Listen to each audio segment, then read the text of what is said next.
Welcome to Uncommon Knowledge. I'm Peter Robinson. Be sure to follow us on Twitter at twitter.com/UNC Knowledge. Twitter.com/UNC Knowledge. John Yoo is a professor of law at the University of California at Berkeley and a visiting scholar at the American Enterprise Institute. From 2001 to 2003, he served as Deputy Assistant Attorney General in the Office of Legal Counsel in the Justice Department of President George W. Bush.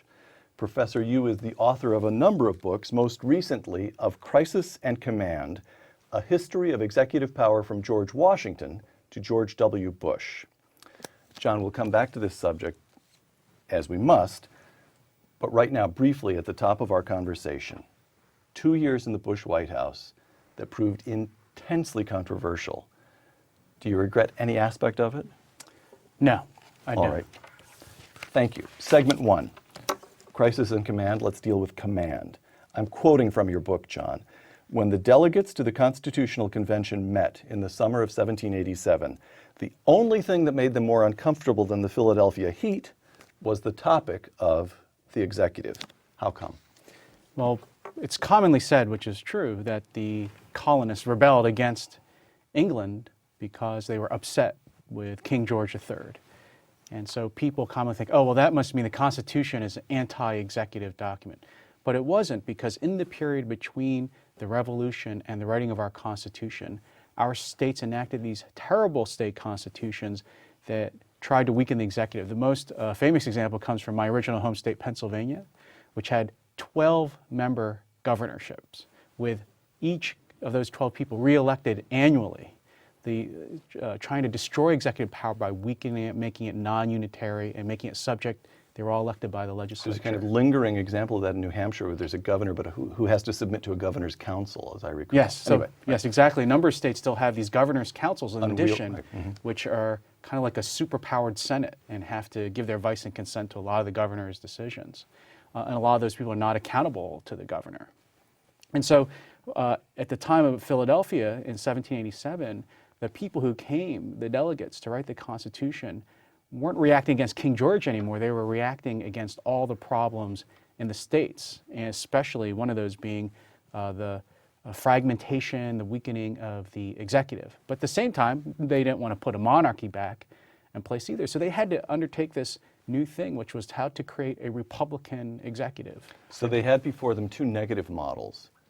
The very strong executive of the King of England acting through his, in those days, quite a tight relationship between the king and the ministry, and a weak executive in a number of states which had enacted something like that it just didn't work. Exactly. So they had no positive model. Is that roughly? They had, the only real example they had to follow was the governor of New York, who had been very successful.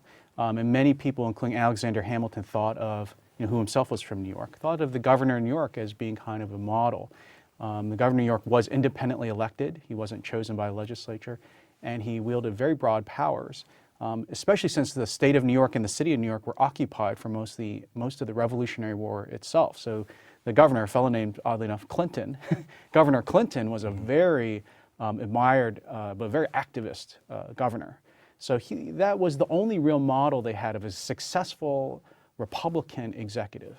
And that's more or less what they end up with. Article 2 gives us a president who is independent of both the judiciary and the legislature, and who's elected by all the people. Right. Okay, so let me quote again, Crisis and Command.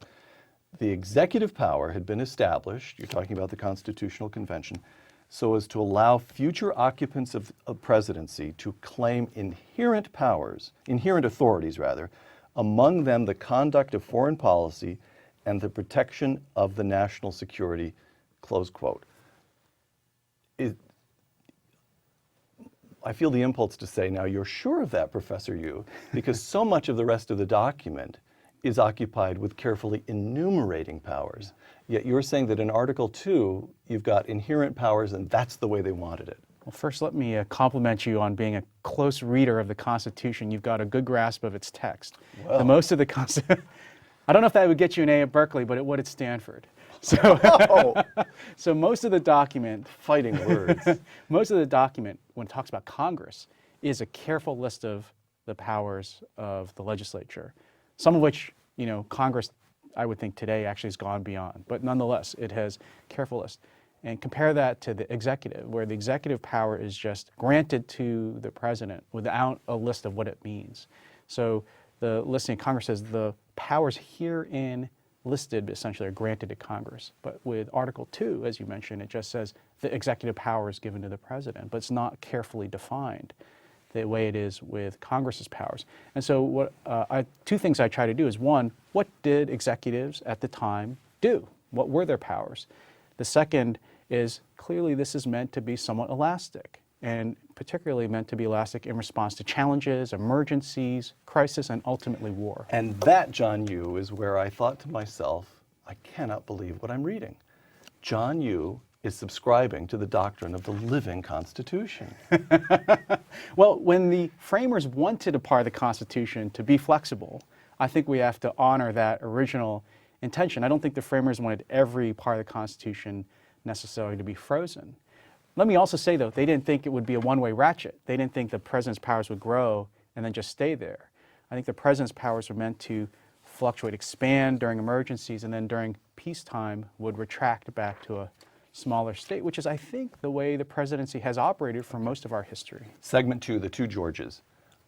I'd like to spend most of this segment on George W., no surprise to you. But you begin with executive power in George Washington. How did he make use of these latent or inherent authorities? Briefly. Yeah. Well, one thing is Washington decided right away that he wasn't going to be a prime minister. He was going to be a president. He did not think he worked for Congress. He didn't think he represented a majority party in Congress. He, in fact, hated political parties. He wanted to maintain the independence and stature of his office. So, for example, one of the famous examples is the Senate has the power to give advice and consent to treaties. Washington went once at the very beginning of his administration to actually ask the Senate what it thought. What do you fellas? What's your advice, fellas? Yeah, what do you think? Exactly. He said, I want to make a treaty with the Indians. What do you guys think before we negotiate it? He thought it was such a terrible experience that he said he stormed out of the Senate chamber and he said, I'll be damned if I ever show up there again. And that's the first time and the last time a president has ever gone to the Senate in person to talk about advice and consent. All right, George W. Bush. After 9/11, you note in Crisis and Command, President Bush received from Congress an authorization to use military force. I'm quoting from your book. It was sweeping, perhaps the broadest grant of war power by Congress since World War II. It authorized the president, and now you're quoting from the authorization, to use all necessary and appropriate force against those nations, organizations, or persons he determines planned, authorized, committed, or aided the terrorist attacks. Close quote. Several questions. Number one, for a layman, why did the president request and Congress grant an authorization to use military force instead of his requesting and their enacting a declaration of war, which is the language of the Constitution? It's what FDR requested after Pearl Harbor. Why? First, let me also make clear that I was one of the people who worked on the authorization when I was in the Bush administration. So you're quoting yourself cleverly.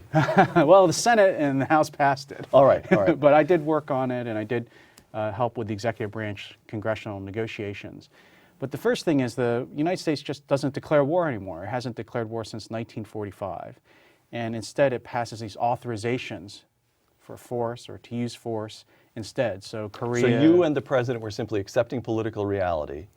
Would it have been cleaner if you had had your way? Would you have sought a declaration of war? Well, the other thing is it's not clear to me that a declaration of war was necessary when we were fighting a non-state.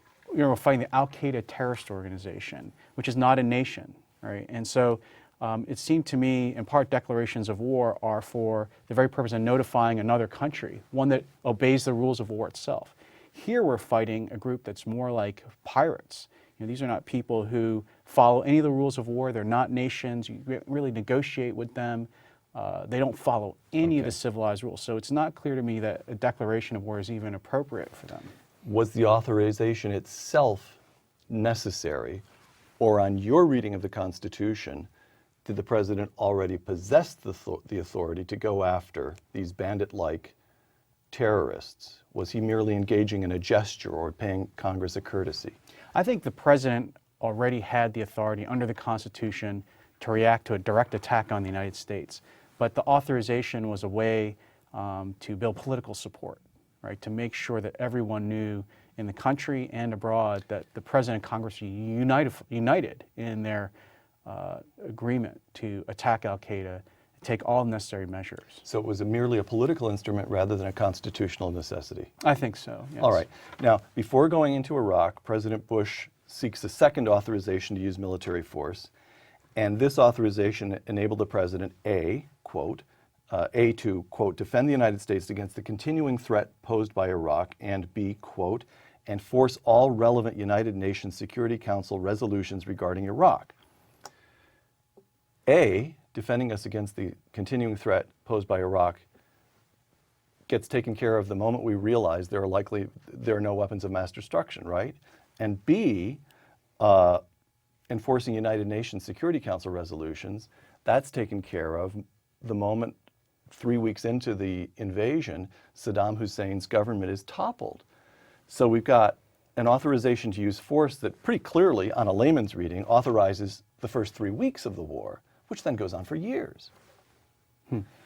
Okay, so. Well, first, Congress never, took the authorization back. It still exists and is in force now because it's commonly thought part of war is also occupying the enemy's territory and restoring the government. And that's more what we're doing. As you say, we have combat operations against Saddam Hussein's regime ended very quickly, and fairly short order it was discovered there were no weapons of mass destruction. Right. But there's still the continuing obligation to occupy the country, restore it to some amount of order, and put in some kind of regime. Would you have liked, I guess there's several possibilities there. One is the president didn't really need an authorization in the first place, so once the specific tasks he had been authorized to accomplish were accomplished, he was still authorized by his inherent powers to remain in Iraq and do what he considered necessary to defend our country and put that one back together.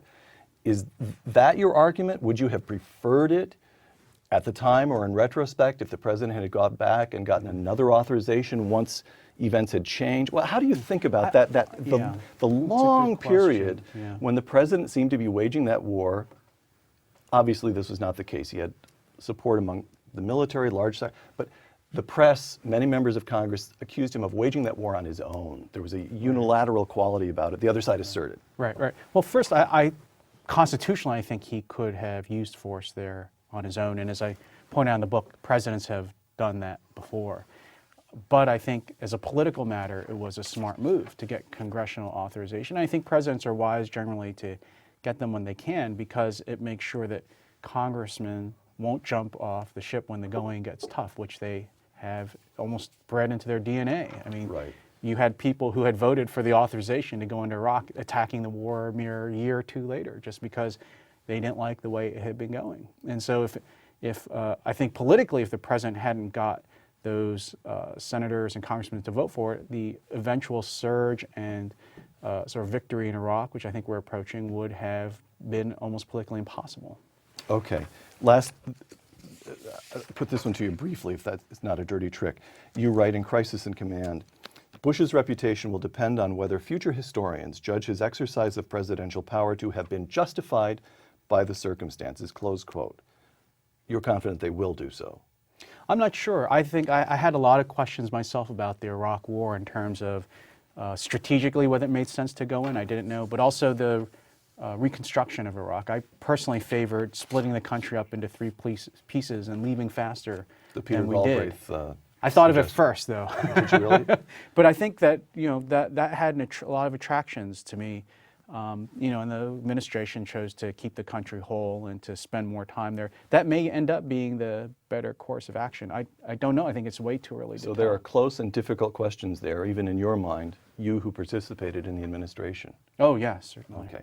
Segment 3, enhanced interrogation. Quoting from a White House press conference that took place in April, question, Mr. President, do you believe that the previous administration, that is the administration of George W. Bush, sanctioned torture?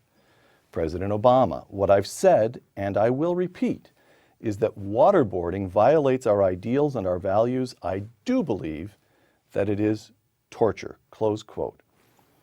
Strictly as a legal matter, was President Obama correct that waterboarding is torture? Well, I would say, I think under the previous administration, it was the view of the government and the Justice Department that it was not. And that was a view, I think, consistently held. You recognize the obvious problem for a layman. Yes. It's a horrible, gruesome procedure.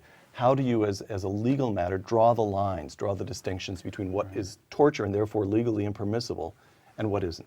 It's hard for a lawyer or a layman. I mean, the problem is that Congress passed a law prohibiting torture, and all it did was say torture is the intentional infliction of severe physical pain or suffering. That was it. It didn't list anything about what qualified as torture and what was not torture. There are some people who think in the human rights community that keeping someone in solitary confinement is torture. There are some people who think that physical abuse is torture. Right? So the hard thing for a lawyer is to figure out, well, what's inside and what's outside the line. And I think reasonable people can have differences about it. And this is before you even get to the question of whether it's even a good idea. Right. It's a matter of policy, just whether it's legal. I think waterboarding is very close to the line, and I think the administration really struggled with the previous administration really struggled with the question. What did you, as a lawyer, when you were attempting to decide that question, when you were deciding that question, we know that courts in Israel have grappled with these questions for several decades, right? What do you reach for? What do you read? What do you go to? This is a good question. There's a problem because this statute had never been interpreted by the courts. The statute dates from? The early 90s. All right. The statute had never been interpreted by the courts. The Justice Department had not prosecuted anyone under it. So there was none of the books off the shelf where you could open up a case or a definition and say, oh, this is what Congress meant. And so we looked at everything. We looked at, as you said, the Israeli experience, the British experience, analogous cases in the United States, and made up a list of the different kinds of cases and what other countries or other contexts people had thought to be torture or not. And I think did our best under the circumstances. Remember, we're only 1 year into 9/11 when our intelligence agency scored the coup of capturing the number 3 person in Al-Qaeda. And everyone thought there were still follow-on attacks planned.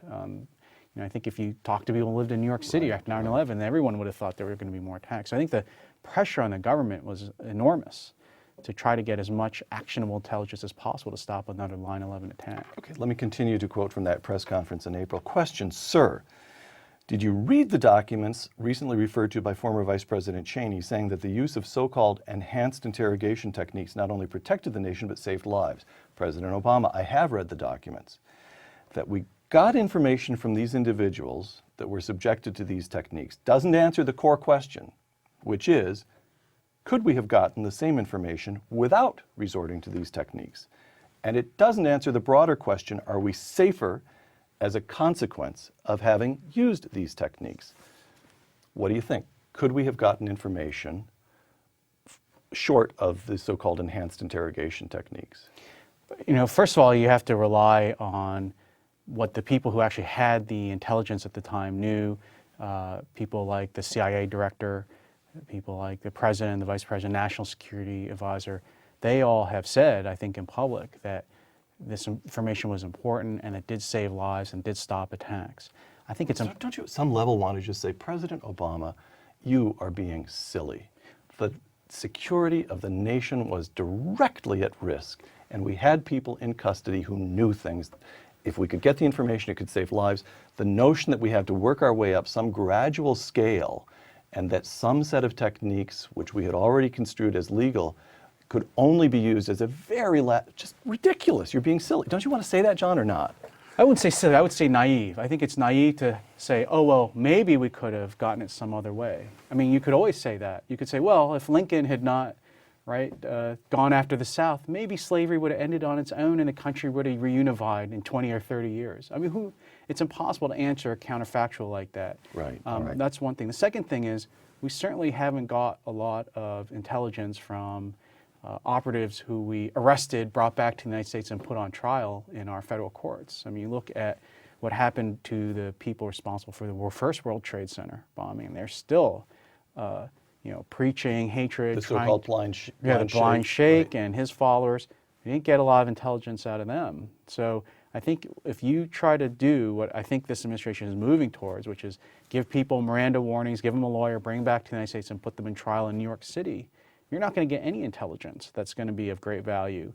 In terms of an ongoing war, I don't think it's a bad idea to do all that stuff when the war is over. But when you're in the middle of a conflict, all that intelligence that you can get, anything that comes out in public is enormous value. So, final question in this segment. Would it be all right with you if President Obama had said something like this? My position is no waterboarding, nothing that a layman would construe as torture, now that the threat no longer seems imminent. But as chief executive, I reserve the right to revisit the situation if the defense of this nation comes under direct threat once again. Would that comport with your notion that there's a certain flexibility here? Yeah, I think that would actually be the more mature, sensible policy, would be to say, we may do things differently than the last one, but that's because we think the threat is reduced. But if the threat grows again to the point where they can launch another direct attack on the United States, we need to have at least the options of doing these kinds of things again. And okay. I think there are probably people in this administration who think that's what their position is. I see. All right. Segment 4. This is touchy, John. The case against John Yoo. Mm-hmm. I want to understand the case and the effect it's had on you. January 2008. Convicted terrorist Jose Padilla files suit claiming he's been tortured in custody, and he names you personally for claiming that you had authorized methods to which he had been subjected and arguing that you therefore were implicated in a violation of his constitutional rights. Is that a fair summary? When that happened in 2008, what was your reaction? Laugh it off because it's such a ridiculous assertion, or? Well, first I can't, get into the direct merits of the case. It's still on appeal. It's still on appeal. But it's not a surprise that, as we've seen almost from the first year of 9/11, that captured members of Al-Qaeda are using our legal system against us. I mean, some people in the Defense Department call it lawfare. They have been filing suits against American officials, not just here, but all over the world. They've been using habeas corpus proceedings in their own trials to force the government to release secrets about what the government knows about them, which is of great value to them. And I think our country still hasn't figured out how to balance our commitment to fair and open trials and legal proceedings with protecting valuable secrets while war is still going on. Okay, let me ask a few questions and you engage in a lawyer and tell me which questions are permissible and which are not, because the case is still on appeal. So you said that terrorists are using our legal system. It's Jose Padilla's lawyer who came up with this one, I presume.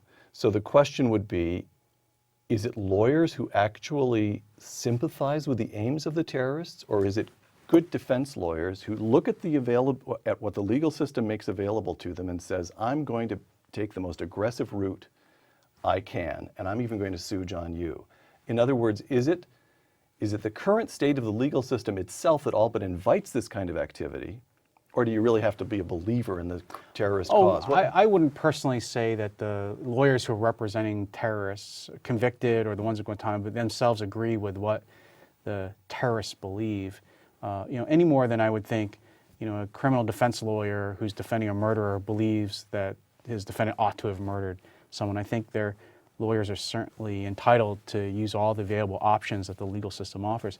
I do think, though, that our legal system used to and should continue to foreclose these kinds of lawsuits. I mean, the biggest problem is that you don't want our officials to be worrying about being sued when they have to make these very difficult decisions about protecting the national security. On December 7th, the Justice Department, now the Obama Justice Department, asked the 9th U.S. Circuit Court of Appeals in San Francisco to dismiss Padilla's case. Should it have to be the executive branch that asks the judiciary to dismiss a case like that? Shouldn't it got to appeal. The 9th Circuit let that thing go forward.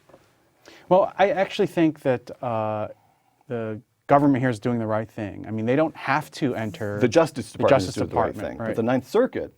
Yeah, I mean, part of what concerns me about these kinds of cases in general against the former officials in the Bush administration is that the courts, if they allow these suits to go forward, will get into the business of trying to second guess or review the wartime decisions that people are making while the conflict is still going on.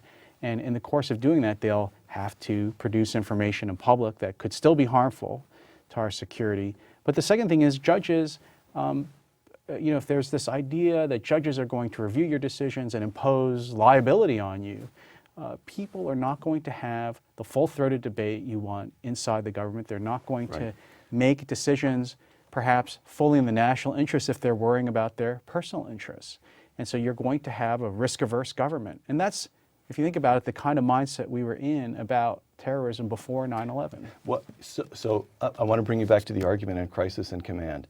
Does your experience being sued, and the case is still on appeal, for decisions you made in good faith as a government lawyer way back in 2002, 2003, what does that tell us about the current state of Article 2 and the inherent strength of the executive? Is it the case that the executive just is too weak to wage, despite all the attacks on George Bush for unilateral, that the fact is that you can't even have lawyers give you an honest opinion without worrying about prosecution in coming years? Is the executive too weak? Is it the case that this current chief executive is simply giving away too much of his powers by failing, of the executive's powers, by failing to preserve precedent?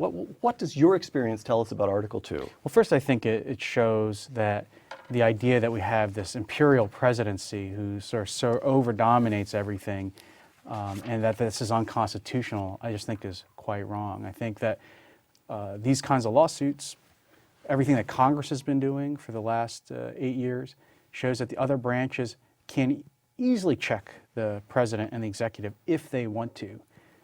Congress, for example, often doesn't want to because they don't want to take the responsibility for tough decisions.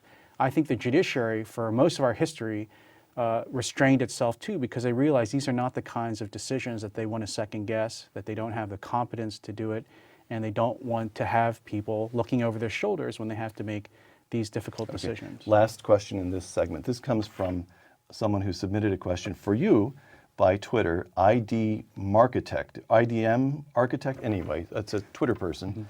Mr. Yu, in making your arguments, did you give thought to recriminations or prosecutions by future administrations?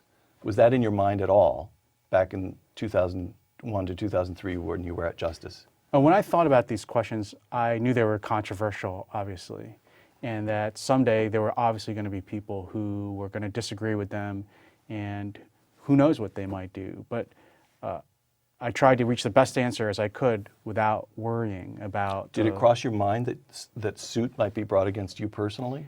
I mean, I understand the possibility was always there. I would think the legal rules, as I understood them, would foreclose those kinds of suits. That certainly doesn't prevent people from suing. Does what has happened to you mean that everybody at the Justice Department now is thinking about that in a more concerted way? Yeah, I worry about that. I mean, I think I would not be, if they weren't. So you were there in 2002, now it's 2009. In 7 years, we've lost ground. The executive has lost ground. I think so, and I think this administration, I'm sure the people who are working there, some of whom were lawyers representing members of Al-Qaeda in Guantanamo Bay, of course, they're certainly going to be worrying about this. And I think that will lead them to being more risk-averse than may perhaps be in the nation's interest. Okay.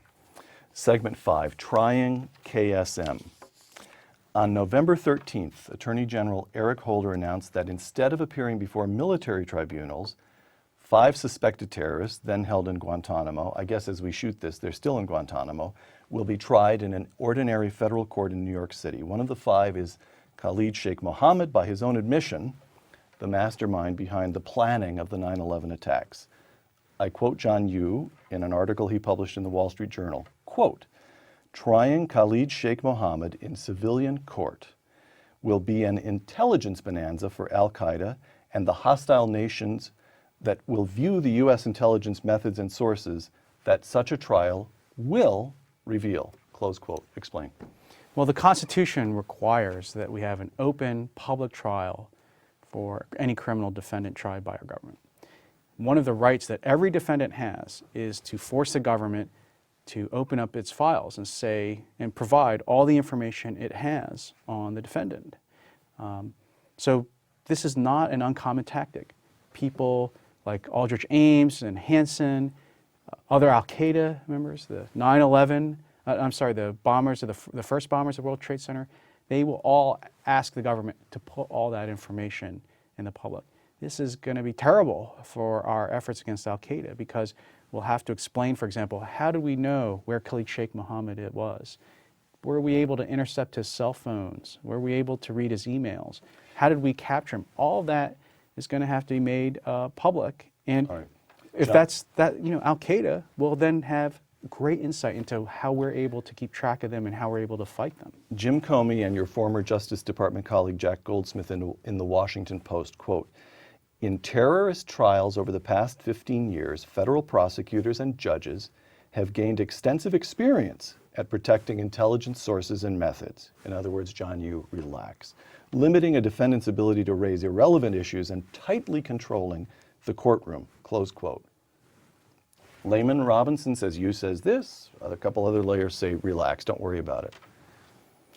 I think the problem is they don't have examples on their side. I can point you to two. The first is the trial of the blind sheikh. So Which was 495 roughly? It was in the 90s. All right.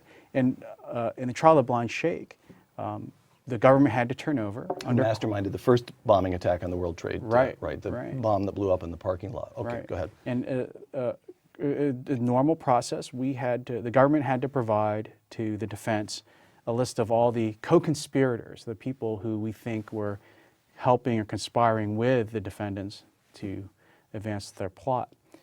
It was a list of some 100-some people, 175, I think. And if you look at it, it was essentially all the people we thought were members of al-Qaeda. And that list was found in Osama bin Laden's safe house. It was just apparently faxed to him just a few weeks later.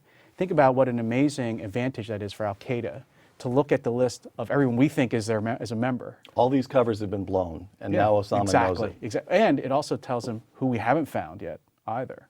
It tells you what plots are ahead, which plots are not. Well, that's one example. The second, even better example is after 9/11. We captured this fellow named Zacarias Moussaoui, the fellow who wanted to learn how to take off in an airplane but didn't care about learning how to land them. And so our FBI, sharp as it is, identified that guy as a problem. And he was, we now know he would have been the 20th 20th hijacker, hijacker, but for some logistical mix-up or something. He didn't get on, wasn't able to get through the training, get to one of the planes. Moussaoui's trial went on for 4 to 5 years. Never saw a single proceeding before a jury because he spent all those years just asking, I want to see all the evidence you have on me. I want to see how you know I'm even a member of al-Qaeda. And he wrapped that court in knots. The only reason the trial ended was because he changed his mind and said, oh, I've decided to plead guilty. There was never any resolution of any of those questions about whether the government could actually try him without having to open up its intelligence files. And I think ultimately they would have had to.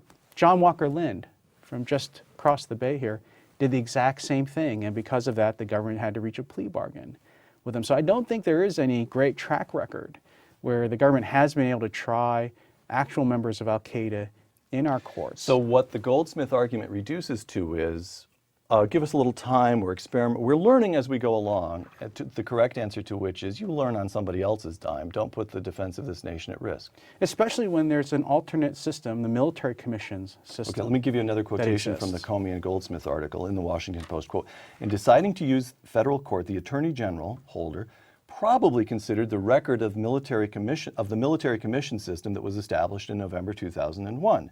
One reason commissions have not worked well is that changes in constitutional, international, and military law since they were last used during World War II have produced great uncertainty about the commission's validity, close quote.